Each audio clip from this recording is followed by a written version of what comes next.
So science and technology, geography, అంతర్జాతీయ, జాతీయ, రాష్ట్రీయ వాటి గురించి అండ్ మీరు అన్నట్టు కరెంట్ అఫైర్స్ 4 ఇంకా 11 టాపిక్స్ అన్నారు కదా. So 5th topic general English. Okay, ఈసారి ఎందుకు కొత్తగా ఇంగ్లీష్ పెట్టారు మేడం అంటే చాలా మంది గ్రూప్ 2 జాబ్ క్యాచ్ చేస్తున్నారు, కానీ కొన్ని ఫైల్స్ వచ్చినప్పుడు కొద్ది ఇంగ్లీష్ మీద అవగాహన లేకపోతుంది అభ్యర్థులకు. అందుకనే basic just 10th class basic మనకు ఆర్టికల్స్, ప్రిపోజిషన్, సెంటెన్స్ ఇవి జస్ట్ ఒక 10 మార్క్స్ వరకు ఉంటుంది. ఇంగ్లీష్ మాత్రం వచ్చేసి 10 మార్క్స్ ఉంటుంది. ఇంకోటి ఆర్థమెటిక్, రీజనింగ్. అంటే ఈసారి ఏం చేసిన అంటే ఆర్థమెటిక్ ప్రాధాన్యత తగ్గించేయండి. గతంలో దాదాపు 25-30 మార్కులు వచ్చేది, ఈసారి ఇక్కడ నుంచి 10 నుండి 15 మార్కులు వచ్చే అవకాశం. అంటే రీజనింగ్ పర్పస్లో అడుగుతాడు.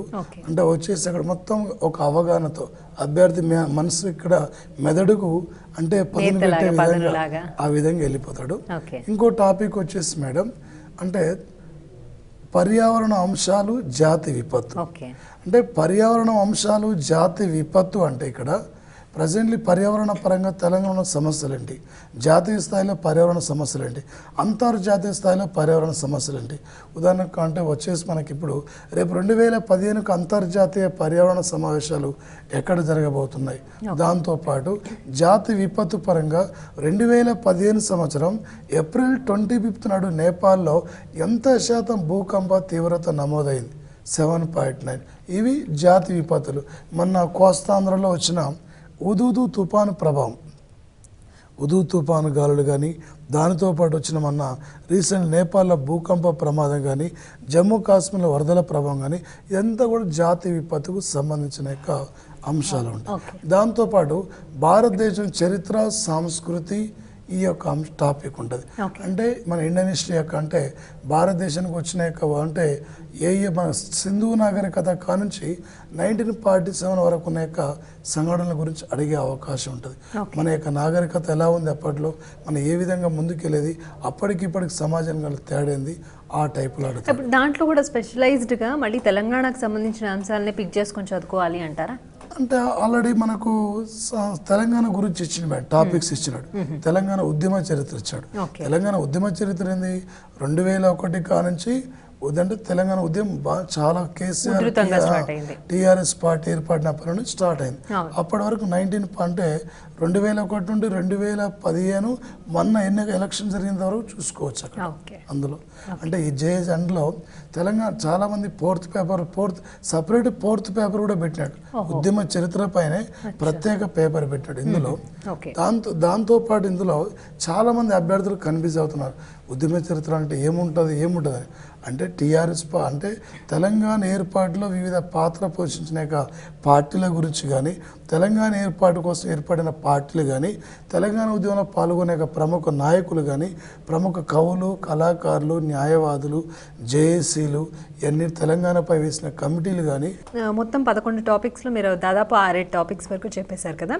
అంటే మిగిలినవి ఇంకా ఎటువంటి టాపిక్స్ ఉంటాయి? అండ్ వీళ్ళు ఇప్పుడు ప్రిపేర్ అయ్యే అభ్యర్థులంతా కూడా ఎంతవరకు చదువుకోవాలంటే మామూలుగా 8th నుంచి 10th వరకు కానీ, లేకపోతే 1st క్లాస్ నుంచి 10th క్లాస్ వరకు కానీ, అలా సిలబస్ ఎక్కడి నుంచి ఎక్కడి వరకు ఫాలో అవ్వాల్సి వస్తుంది?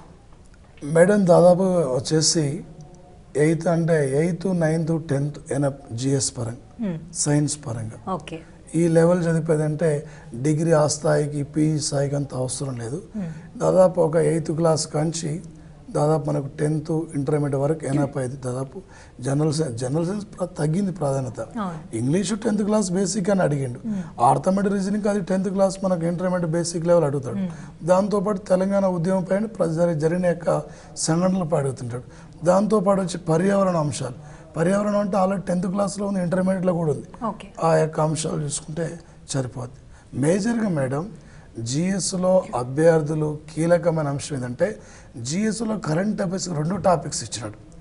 కరెంట్ అఫైర్స్ 150 మార్కుల్లో కరెంట్ అఫైర్స్ మీద అవగాహన ఉంటే ఈజీగా అభ్యర్థి 60 నుండి 55 మార్కులు క్యాచ్ చేయగలుగుతారు. అంటే కరెంట్ అఫైర్స్ కి సంబంధించి ఎన్ని మార్క్స్ కేటాయించబడ్డాయి? కరెంట్ అఫైర్స్ అంటే ఫస్ట్ టాపిక్ ఉంది మేడం.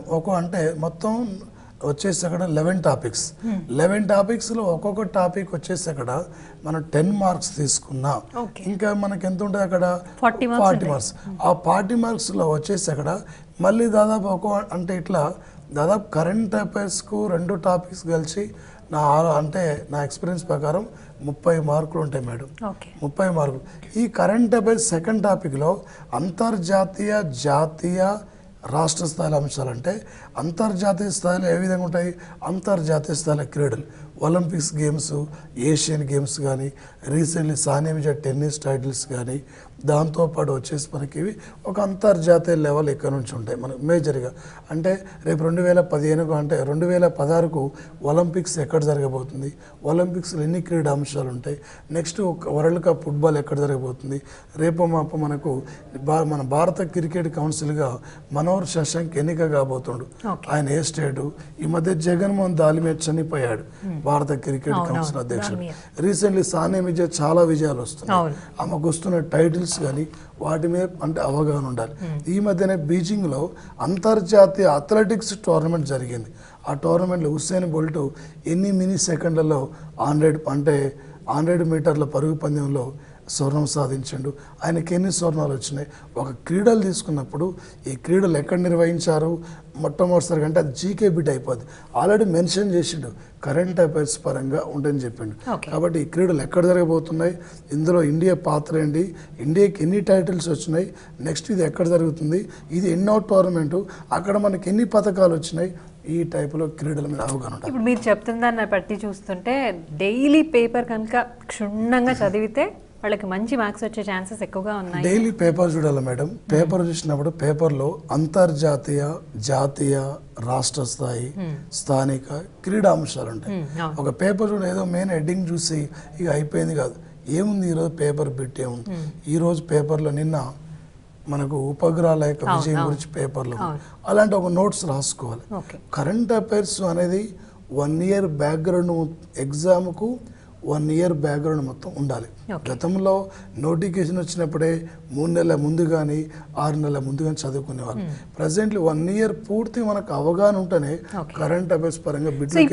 ఇప్పుడు రాబోయే ఈ నోటిఫికేషన్ కి ఎంత ముందు నుంచి పేపర్స్ సంబంధించింది ఉండాలి అంటారు కరెంట్ అఫైర్స్? మనం వచ్చేసి 2014 సంవత్సరం నవంబర్ నుంచి ఉండాలి మేడం. ఇంకోటి మేడం, ఇక్కడ ఈ కరెంట్ అఫైర్స్లో జాతీయ, అంతర్జాతీయ, రాష్ట్ర స్థాయిలో ఇందులో మనకు బుక్స్ అండ్ ఆథర్స్ అనే టాపిక్ ఉంటుంది. నేను ఇప్పుడు అదే అడగబోతున్నాను యాక్చువల్గా. ఓకే, ఈ బుక్స్ అండ్ ఆథర్స్లో అంతర్జాతీయ, జాతీయ స్థాయిలో ఇంపార్టెంట్ రచయితలు ఉంటారు. ఈ మధ్య అబ్దుల్ కలాం మరణించండు. అబ్దుల్ కలాం యొక్క నవలల మీద అవగాహన ఉండాలి, ఏం రాసిండు అక్కడ. రీసెంట్లీ వచ్చేసి అక్కడ Sachin Tendulkar the playing it my way అనే నవల, ఒక బుక్ తీసుకున్నప్పుడు, ఒక రచయిత గురించి తీసుకున్నప్పుడు ఈ రచయితకు ఈయన రాసిన నవలేంది, ఈయనకు సంబంధించిన నవలలు ఏంటి, ఈ నవలకి ఏమైనా ఈ మధ్య బహుమతి వచ్చిందా. ఉదాహరణకు మనకు వచ్చేసి రీసెంట్లీ ఇక్కడ వీరప్ప మొయిలిండు, ఆయన కర్ణాటక మాజీ ముఖ్యమంత్రి, ఆయన రచయిత కూడా. అంటే ఉమ్మడి రాష్ట్రంగా ఉన్నప్పుడు కాంగ్రెస్ పార్టీకి ఇన్ఛార్జి పనిచేసిండు. వీరప్ప మొయిలికి ఈ మధ్య ఏ అవార్డు వచ్చిందో అడుగుతాడు, సరస్వతి సమ్మాన్ అవార్డు. ఏ నవలకి ఇచ్చారు అడుగుతాడు. అక్కడ శ్రీమన్ రామాయణ అన్వేషణ, అంటే ఆ నవలకు గుర్తు రావాలి, ఆ నవలకి ఏమైనా అవార్డు వచ్చిందో గుర్తు రావాలి, ఆయనకు సంబంధించిన ఏమైనా నవలలు ఉన్నాయా ఇలా మనకు గుర్తు రావాలి. ఈ మధ్య జయరామ్ రమేష్ మేడం మంచి ఒక అతను, ఆ జయరామ్ రమేష్ ఇతను గతంలో పివి నరసింహారావు ప్రధానిగా ఉన్నప్పుడు ఆయనకు అడ్వైజర్గా పనిచేశాడు. ఆయన రీసెంట్లీ ఒక నవల రాశాడు, to the brink and back India's stories. దాంట్లో సోనియా గాంధీ ప్రస్తావన కూడా ఉంది, రాహుల్ గాంధీ ప్రస్తావన కూడా అని. అంటే అప్పట్లో అతను పివి నరసింహారావు దగ్గర ఉన్న పరిమాణాలు, ప్రజెంట్లీ మనటి వరకు ఉన్న పరిమాణాలు, ఆ అంశాలపైన రాయడం జరిగింది. ఇలాంటి మనకు అరుంధతి రాయ్ కానీ, అబ్దుల్ కలాం కానీ, తస్లిమా నస్రాని కానీ, అంతర్జాతీయ స్థాయిలో రచయితల్లో జేకే రౌలింగ్ అని ఒక మోస్ట్లీ ఇంపార్టెంట్ రచయితలు ఉంటుంది. చిన్నపిల్లల కోసం కొన్ని నవలలు రాస్తుంటుంది. ఇలాంటి వారు మనకి ఇంపార్టెంట్. ఇందులోనే టాపిక్స్లో మేడం మరొకటి మనకు వచ్చేసి ఇక్కడ ఈ కరెంట్ అఫైర్స్ మీద అవగాహన ఉంటే ఇక్కడ థర్డ్ పేపర్లో ఎకానమీ ఉంటుంది మేడం. థర్డ్ పేపర్లో ఏపీ తెలంగాణ ఎకానమీ ఉంది, ఇండియన్ ఎకానమీ ఉంది. ఈ కరెంట్ ఎకానమీ నుండి పథకాల నుండి 6 నుండి 8 మార్కులు వస్తాయి. కేంద్ర రాష్ట్ర ప్రభుత్వ పథకాలు, స్వచ్ఛ భారత్ కార్యక్రమం కానీ, ప్రధానమంత్రి సంసద్ ఆదర్శ అంటే సంసద్ ఆదర్శ గ్రామీ యోజన ప్రోగ్రాం కానీ, దానితో పాటు తెలంగాణ ప్రభుత్వం చేపట్టిన పథకాలు మిషన్ కాకతీయ, అంటే గ్రామ జ్యోతి, షాదీ ముబారక్, కళ్యాణ లక్ష్మి కళ్యాణ పథకం లక్ష్మి. కంపల్సరీ పథకాల నుంచి బిట్లు కంపల్సరీ ఉంటాయి. ఏ టైప్లో అడుగుతాడంటే ఈ పథకం ముఖ్య ఉద్దేశం ఏంది, ఈ పథకాన్ని ఎక్కడ ప్రారంభించారు, ఈ పథకం ఎవరికి సంబంధించింది, ఏ రోజున ప్రారంభించారు, ఈ టైప్లో అడతాడు. ఓకే, ఇప్పుడు ఎటువంటి బుక్స్ చదివితే వాళ్ళకి బెస్ట్ అంటారు? మీరు చెప్పారు ఎందుకంటే 8th to 10th బుక్స్ అన్ని తెలుగు అకాడమీకి సంబంధించిన బుక్స్ అన్ని చదవమంటున్నారా? అట్లాగే ఏమైనా ఆథర్స్ బుక్స్ ఉన్నాయా స్పెషలైజ్డ్గా జిఎస్కి సంబంధించి ఉన్నాయి అంటారా? వాటిని ప్రిపేర్ అవ్వచ్చు అంటారా? జిఎస్కు సంబంధించి మేడం కూడా బయట ఉన్న ఫ్యాకల్టీ రకరకాల వాళ్ళు రాస్తుంటారు. వాళ్ళందరూ కూడా అకాడమిక్ బుక్స్ తీసుకొని రాసింది. అదే ఆప్షన్ సబ్జెక్ట్ మాత్రం మనకు ఉంటాయి వచ్చేసి ఇక్కడ. ఇప్పుడు ఏ తెలుగు అకాడమీ ముద్రించిన ప్రతి పుస్తకం చూసుకోమని చెప్పండి. తెలుగు అకాడమీ పుస్తకాలు 80 అవుతాయి. ఆల్రెడీ సోషియాలజీ కొత్తగా పెట్టాడు, సెకండ్ పేపర్లో పెట్టాడు. సోషియాలజీ సామాజిక శాస్త్రాలపై అభ్యర్థికి రేపు రాబోయే ఆఫీసర్కి ఏ విధంగా అవగాహన ఉంది, ఆ యొక్క సమాజం గురించి కానీ కులాల గురించి కానీ అందుల గురించి కానీ ఈ బుక్కులు సోషియాలజీ చాలామంది సిలబస్ గురించి తెలియదు. అక్కడ ఏ బుక్కులు కూడా ఇంకా మార్కెట్ రాలే. దీని గురించి చూడాలంటే అంబేద్కర్ ఓపెన్ యూనివర్సిటీ బుక్స్ ఉంటాయి, degree first year, second year, third year. ఈ 3 బుక్స్ చూసుకుంటే సరిపోద్ది అక్కడ. సో ఫైనల్గా మరి స్టూడెంట్స్కి ప్రిపేర్ అయ్యే వాళ్ళకి మీరు ఇచ్చే టిప్స్ ఏంటి? మేడం, అభ్యర్థులు కంగారు పడకుండా మార్కెట్లోకి వచ్చిన రకరకాల బుక్కులు వస్తుంటాయి.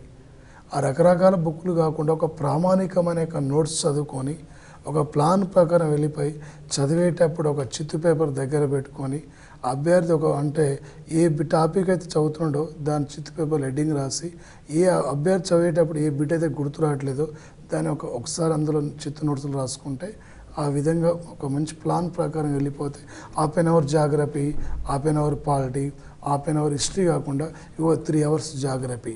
ఈ 3 కంటిన్యూగా 5 days ఈ యొక్క ఎవ్రీడే 3 hours జాగ్రఫీ చదవాలి. దాని తర్వాత ఇంకోటి పాలిటీ తీసుకోవాలి. ఇలా ఒక అభ్యర్థి ఎందుకంటే హాఫ్ అన్ అవర్ జాగ్రఫీ చదువుతాడు మేడం, ఇది కంప్లీట్ కాదు, నెక్స్ట్ ఇంకోటి అది కంప్లీట్ కాదు.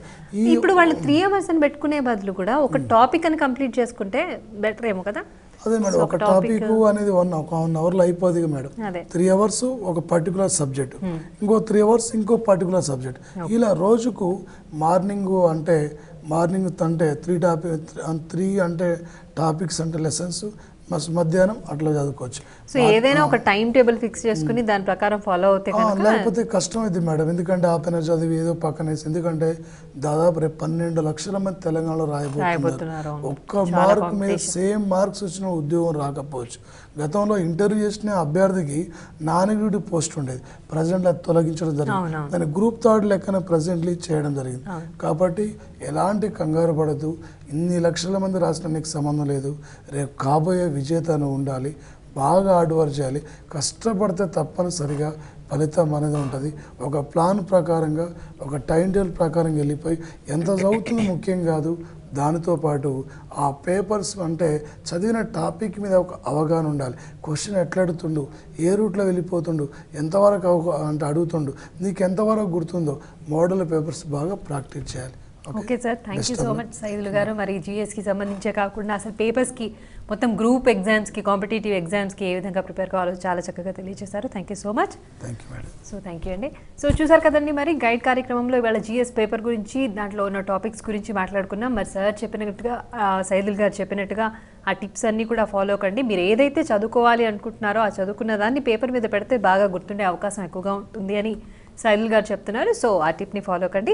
ఇది ఇవాల్టి గైడ్. నమస్తే.